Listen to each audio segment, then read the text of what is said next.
Friends ये देखो ये कौन आया मेरे पास 5 रुपया मांगने के लिए। देखे इसको क्या कहता है।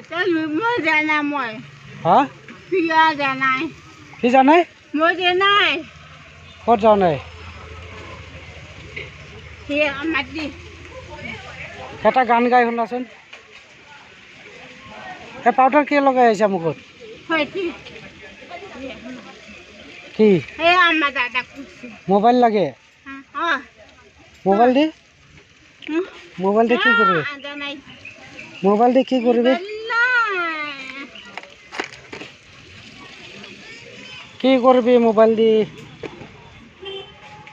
হ্যাঁ পয়সা নাই যে আজি